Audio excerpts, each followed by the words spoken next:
প্রিয় ভিউয়ার্স, আবারও চলে আসলাম তোমাদের মাঝে গুরুত্বপূর্ণ একটি ভিডিও নিয়ে। আজকে মূলত আমরা আলোচনা করব কলকাতা পুলিশ কনস্টেবল এবং lady police constable preliminary written test. তো আগামীকাল অর্থাৎ রবিবার তোমাদের Kolkata police preliminary written test অর্থাৎ এই পরীক্ষাটি অনুষ্ঠিত হচ্ছে। তো সবার পরীক্ষা ভালো হোক এই কামনা করি। তবে ডব্লিউবিপিআরবির তরফ থেকে কিন্তু একটি 14 লাইনের গাইডলাইন প্রকাশ করা হয়েছে। তো এই গাইডলাইনে কি বলা হয়েছে এ টু জেড খুঁটিনাটি বিস্তারিত তথ্য কিন্তু তোমাদের মাঝে শেয়ার করব। এবং যে সমস্ত প্রার্থীরা একেবারে নতুন আছো তারা এই ভিডিও থেকে কিন্তু অনেক অজানা তথ্য তোমরা জানতে পারবে এবং এই ভিডিওটি অনেক তাদের ক্ষেত্রে অনেক হেল্পফুল হবে। তাই ভিডিওটি স্কিপ না করে সম্পূর্ণটি দেখার জন্য অনুরোধ রইল।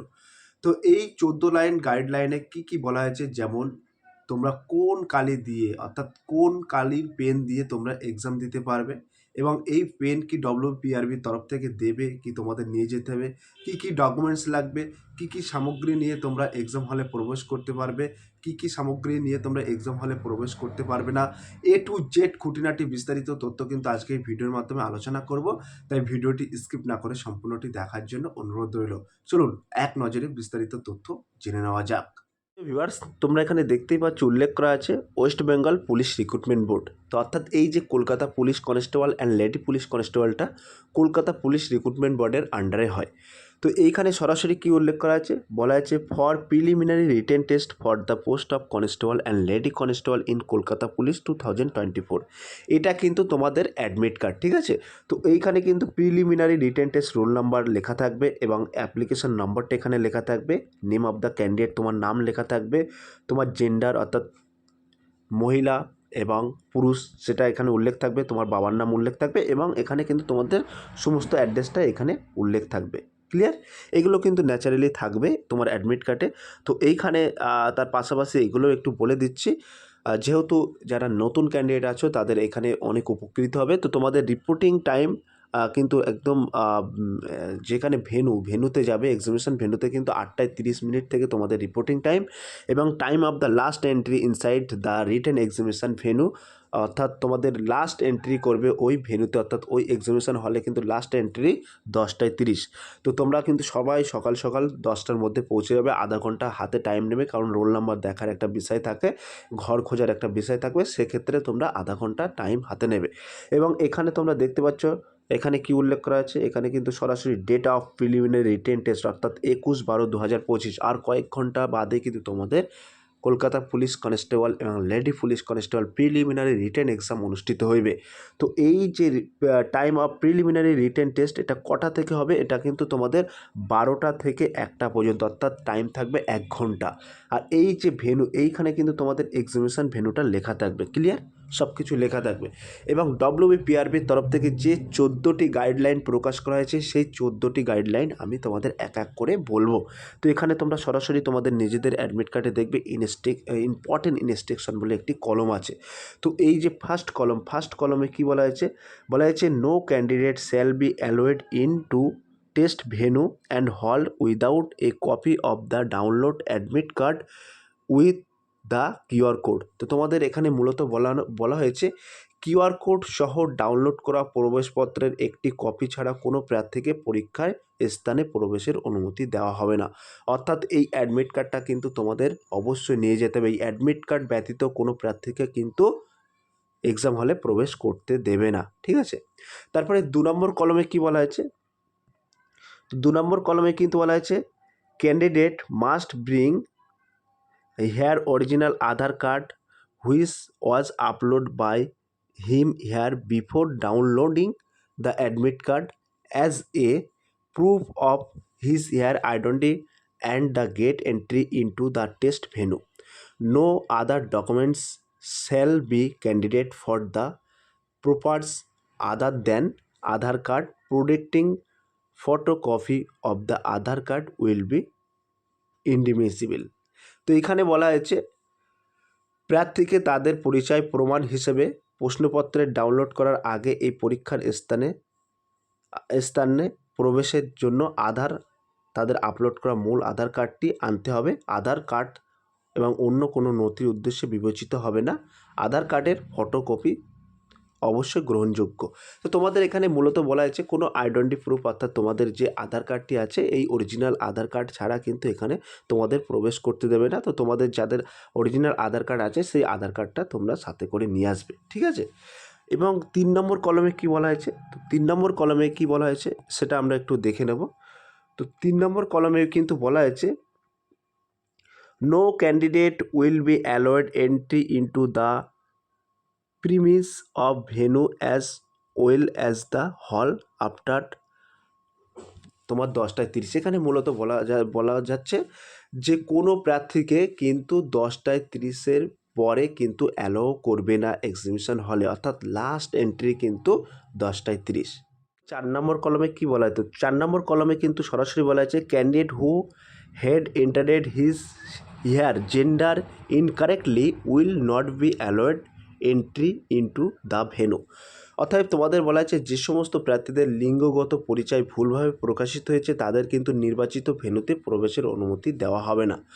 তো যারা ফর্ম ফিল আপ করার সময় মেলের জায়গায় ফিমেল করেছো বা ফিমেলের জায়গায় মেল করেছো তাদের কিন্তু কোনো রকমভাবে এই এক্সামিনেশন হলে প্রবেশ করতে দেওয়া হবে না। ক্লিয়ার?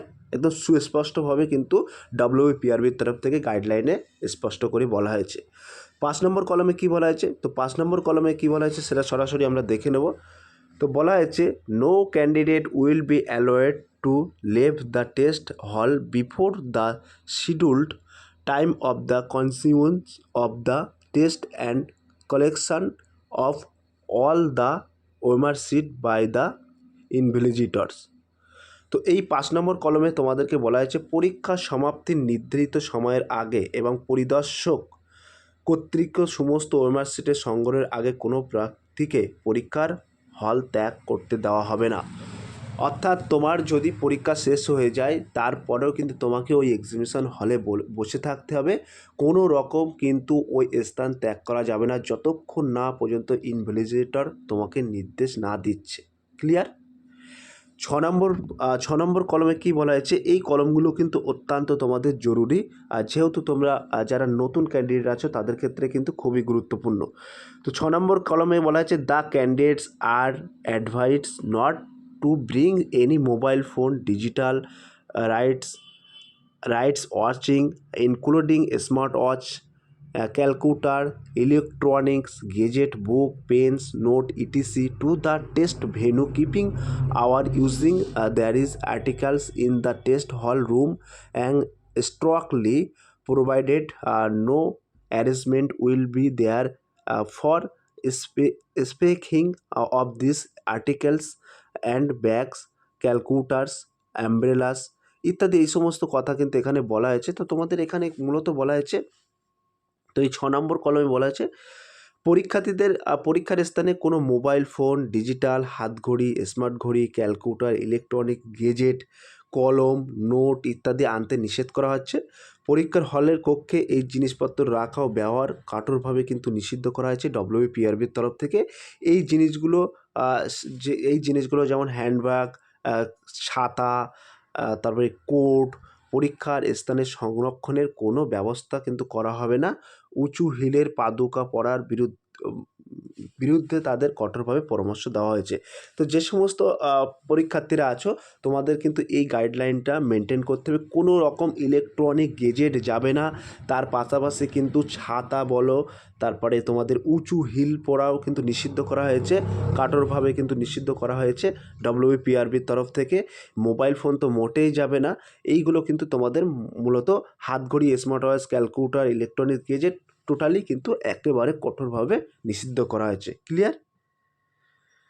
এবার আমরা 7 নম্বর কলমটি দেখে নেব। একটু ভিডিওটি লং হলেও তোমরা ধৈর্য সহকারে দেখো, অনেক হেল্পফুল হবে। 7 নম্বর কলমে বলা হচ্ছে any kind of the canvassing মাল্টিপিকচার adopted will lead to cancellation of the candidate at any stage of the test without recourse to any persons। তো এই লেখাটা একটু ছোট হচ্ছে, তো ছোট তো ওই জন্য একটু বেঁধে যাচ্ছে। তো তোমাদের এই মূল মানেটা আমি বলে দিচ্ছি। তো তোমাদের এই মূল মানে বলা আছে যে কোনো ধরনের ক্যানভেসিং ভুল পদ্ধতি গ্রহণ করে পরীক্ষার যে কোনো পর্যায়ে প্রার্থীর পরীক্ষা বাতিল হয়ে যাবে কোনো প্রতিনিধিদের সুযোগ থাকবে না। ঠিক আছে? তো যে কোনো ধরনের ক্যানভাসিং ভুল পদ্ধতি গ্রহণ করবেন না। এটি কিন্তু পরীক্ষার যে কোনো পর্যায়ে প্রার্থীর পরীক্ষা বাতিল হয়ে যাওয়ার সম্ভাবনা আছে। ক্লিয়ার? এবার আমরা সরাসরি দেখে নেব 8 নম্বর কলমে কি বলা হয়েছে। তো 8 নম্বর কলমে কিন্তু বলা হয়েছে all candidate must follow the instruction properly given on the front and reverse page of OMR answer sheet. Incorrect encoding of rectified details which led to cancellation of the OMR answer sheet. তো এইখানে তোমাদের মূলত বলা হয়েছে যে সকল প্রার্থীকে OMR উত্তরপত্রের সামনের এবং পিছনের পৃষ্ঠা দেওয়া নির্দেশবলী সঠিকভাবে অনুসরণ করতে হবে। প্রয়োজনীয় বিবরণ ভুলভাবে বা কোড যদি এনকোড হয় ওএমআর উত্তরপত্র বাতিল করা হবে। ঠিক আছে? তো তোমাদের এখানে কিন্তু বলা হয়েছে যে তোমাদের ওএমআর পাত্রটি দেবে, উত্তরপত্রটি দেবে, সেটা তোমরা সঠিকভাবে দেখে নেবে। কোনো রকম যদি ভুল থেকে থাকে, ইনকারেক্ট থাকে তাহলে কিন্তু তোমরা সরাসরি কর্তৃপক্ষকে জানাবে, তোমাদের ওই সিটটা কিন্তু বদলে দেবে। ঠিক আছে? এবং 9 নম্বর কলমে কি বলা হয়েছে? তো 9 নম্বর কলমে কিন্তু সরাসরি বলা হয়েছে only black ball pen issued by WPRB must be used to fill personal particulars, encode the recorded details and mark answer on OMR answer sheet. তো এইখানে কিন্তু তোমাদের 9 নম্বর কলমে কিন্তু বলা হয়েছে শুধুমাত্র WPRBর দ্বারা জারি করা কালো বল পেন কলমটি ব্যক্তিগত তথ্য পূরণ করতে, প্রয়োজনীয় বিবরণ এবং এনকোড করতে এবং ওএমআর পাত্রে উত্তর চিহ্নিত করতে ব্যবহার করতে হবে। অর্থাৎ তোমাদের এখানে মূল ফ্যাক্টটা বলা হয়েছে তোমাদের কিন্তু WPRBর তরফ থেকে একটি ব্ল্যাক বল পেন দেওয়া হবে, সেই পেন দিয়েই কিন্তু তোমাদের উত্তরপত্র গোল করতে হবে, ব্যাস। ঠিক আছে? তো 10 নম্বর কলমে কি বলা হয়েছে? তো 10 নম্বর কলমে কিন্তু বলা হয়েছে candidate must not take away or split the page of OMR sheet property of WPRB or damage it in any way. Valuation of this might lead to rejection of candidate. তো এইখানে 10 নম্বর কলমে কিন্তু বলা হয়েছে, একটু লেখাটা ছোট বলে পড়তে একটু অসুবিধা হচ্ছে, কিছু মনে করো না। তো 10 নম্বর কলমে বলা হয়েছে প্রার্থীরা ওএমআর শিটের WPRB এর সম্পত্তি পৃষ্ঠাগুলো আলাদা করতে পারবেন না অথবা কোনোভাবে ক্ষতি করতে পারবেন না। এই প্রার্থীকে প্রত্যাখ্যানের শিকার হতে পারেন। তো এখানে কিন্তু তোমাদের বলা হয়েছে একটা কিন্তু ওই যে উত্তরপত্র দেবে ওএমআর শিটের সাথে কিন্তু একটি কার্বন কপি থাকে, সেটা কিন্তু তোমরা বিভক্ত করবে না, একই সাথে রেখে দেবে। কারণ এখানে কিন্তু ইনস্ট্রাকশন অনুযায়ী বলা হয়েছে এটা WPRBর কিন্তু সম্পত্তি, এটা কিন্তু কোনো রকম ছিন্ন বিচ্ছিন্ন করবেন না। ক্লিয়ার? এতে কিন্তু তোমাদের ক্ষতি হতে পারে, সেটা কিন্তু বলা হয়েছে। এবং 11 নম্বর প্রশ্নে কি বলা হয়েছে? বলা হয়েছে no request for change of test venue, sitting arrangement as well as a date of test will be intermediate. তো এখানে কিন্তু তোমাদের 11 নম্বর প্রশ্নে বলা হচ্ছে পরীক্ষার স্থান পরিবর্তনের জন্য কোনো অনুরোধ করা হবে না, আসন বিন্যাসের পাশাপাশি পরীক্ষার তারিখও গ্রহণ করা হবে। তো এখানে কিন্তু তোমাদের যে ভেন্যু সেন্টার, এখানে কিন্তু কোনো রকম চেঞ্জিংয়ের ব্যাপার নেই, কোনো রকমভাবে কিন্তু WPRB চেঞ্জ করবে না। ক্লিয়ার? এবার আমরা সরাসরি দেখে নেব 12 নম্বর কলম। তো 12 নম্বর কলমে কী বলা আছে? বলা আছে participation and result in this recruitment process will be subject to the final discussion in WPA এত। তো তোমাদের এখানে কিন্তু বলা হয়েছে 12 নম্বর কলমে কিন্তু বলা হয়েছে এই নিয়োগপত্রটি অংশগ্রহণ করার ফলাফল 2024 সালের WPA 20371 এর চূড়ান্ত সিদ্ধান্তের উপর নির্ভর করবে। অর্থাৎ তোমাদের এখানে কিন্তু বলা হয়েছে যে এই যে তোমাদের রিক্রুটমেন্টে কিন্তু 2024 সালের, ঠিক আছে, সেই কথাটা কিন্তু এখানে বলা হয়েছে এই নিয়োগ প্রক্রিয়াতে অংশগ্রহণ করার ফলাফল কিন্তু 2024 সালের।